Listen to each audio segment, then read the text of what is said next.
राज्याचे उपमुख्यमंत्री अजित पवार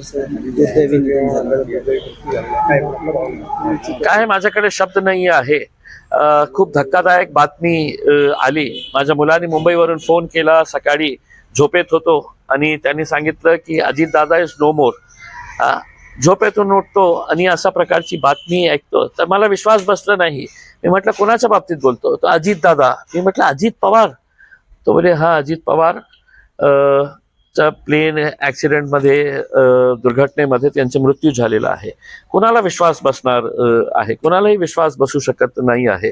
पण जेव्हा त्याची पुष्टी झाली तर आता आमच्याकडे काही शब्द राहिलेले नाही आहे. इतका उत्तम कार्यशील ॲडमिनिस्ट्रेटर मला असं वाटत नाही आहे की महाराष्ट्रामध्ये कोणी दुसरा असेल.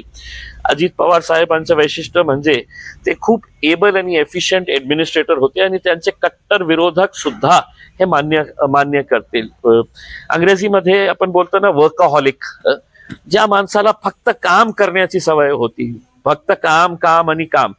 सर्वांना माहित आहे अजितदादा सकाळी 6 वाजेपासून ते रात्री उशिरापर्यंत ते फक्त काम करत राहायचं. आणि त्यांच्याकडे जे एक डिसिजन मेकिंग ॲबिलिटी, टोलवा टोलवी ते कधीही करायचं नाही. काम होणार असेल तर तुमच्या तोंडात ते सांगणार हो हा हे शक्य आहे, आणि नाही होणार असेल तर ते स्पष्टपणे हे बोलणारा माणूस होता की नाही हे काम शक्य नाही आहे, हे होणार नाही. आणि जेव्हा ते म्हटलं नाही होणार तर ते नाही होणार. तर अशा प्रकारचं एक एबल ॲडमिनिस्ट्रेटर, दुर्दैवी त्यांचा अशा प्रकारे मृत्यू होणे हे फक्त महाराष्ट्र नव्हे तर देशासाठी एक खूप धक्कादायकच बातमी आहे. पवार परिवारावर आता काय परिस्थिती असेल आम्ही समजू पण शकत नाही आहे. पण लाखो करोडो त्यांचे जे चाहते आहे त्यांच्यावर ही काय आज हे बातमी कळल्यानंतर काय त्यांचं रिॲक्शन असेल.